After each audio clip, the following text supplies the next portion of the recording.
mucky in the garden and solve some of your horticultural woes. Down on the allotment tonight, Kevin MacLeod, Andy Collins and Katie, let's get down and dirty. Come on. There you go. Fighting my way through the undergrowth. OK, Kevin, I think you've got the first one. What do you got? I have. I've got a question here from Lawrence Smith in Cornwall. He says, "Hi, Alan. My wife Lynn remembers in her childhood in the 50s a fragrant bush she remembers as boys' love. But no one knows what it is." Nobody knows where Kevin MacLeod's left his reading glasses, but we'll try. It's just vanity. They're in my pocket. What do you mean?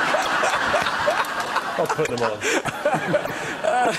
I wear them as well, confession. It's actually I could say it's a completely different question. It's actually called lad's love. This is it. It's Artemisia abratanum, a kind of Artemisia. It's a shrubby herb. It's got wonderfully fruity aromatic foliage. The Latinos, sort of Spanish and Italians, used to use it to rub in to make young men's beards grow quickly.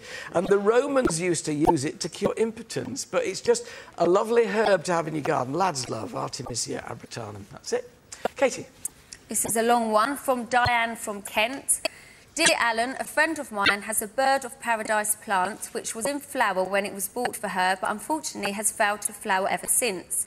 The plant hasn't been repotted, so I was wondering whether it could be due to wet weather conditions she has on her caravan park in Kent.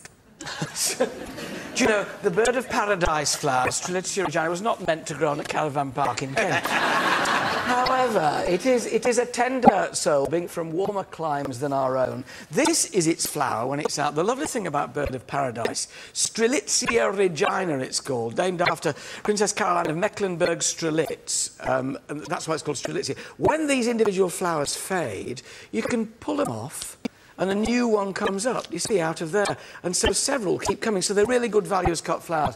The way to get them to flower is to keep them pot-bound. Let them fill the pot with roots, then don't repot them, otherwise they make too much root and not enough flower. Keep them pot-bound, but feed them from about March through to September with any liquid pot plant food. The thing is to keep them sheltered from frost in winter. Cool porch, anything like that, or you know, bring them into the home. Good light. They don't like frost, it's the warmth it wants, Katie, on this particular thing, and being pot-bound.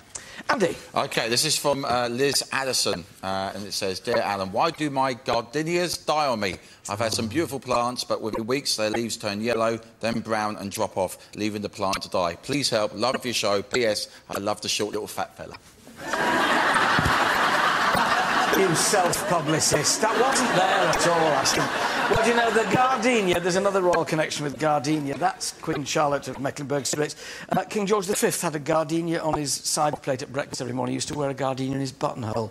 They have. Kelvin, have a sniff of that. It's the most fabulous fragrance, isn't it? Waxy. Yeah, beautiful-looking plant, loads of bud. They are the very devil to keep alive when you buy them. Several things they need. One, they need ericaceous compost. That's this stuff, lime-free compost. They don't like hard water. Water them with rainwater, which isn't quite so limey. So that's the first thing. They like an even, warm temperature. They don't want to be too cold. They don't want to be too hot. But at this time of year, centrally heated rooms suit them, except they're too dry. So on a tray of damp pebbles, water them with rainwater or boiled water, and that way, hopefully, you'll keep these buds coming. But they are very, very difficult. And now we're on to you again, Yeah, I've got another one. In fact, I've got the same question because I've had the same problem at home. This is from Vicky Steed, who says, "Dear Alan, in our garden we have an established olive tree in a pot outside, and last year the frost nearly killed it. It survived but didn't produce any fruit, and then my husband pruned it so severely that I fear it won't survive now. Will my tree survive the winter now he's cut it back, or has he killed it?"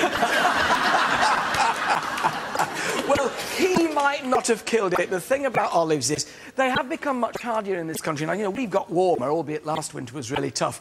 And in last winter, they did get killed back a bit, but the top growth survived.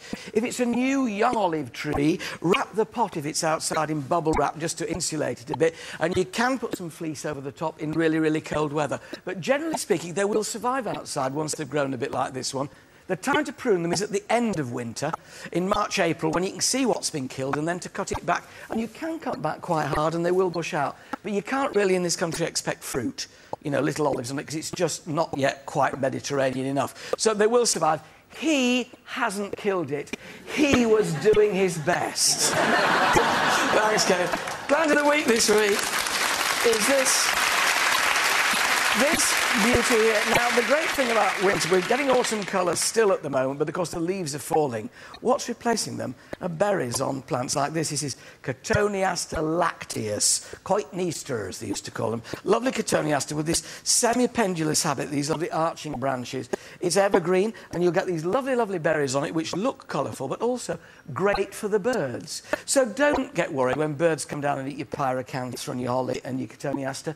You can enjoy them, but you know that you're feeding the birds as well. So a really good shrub to have in your garden, as are all the Cotoneasters and pyracanthas.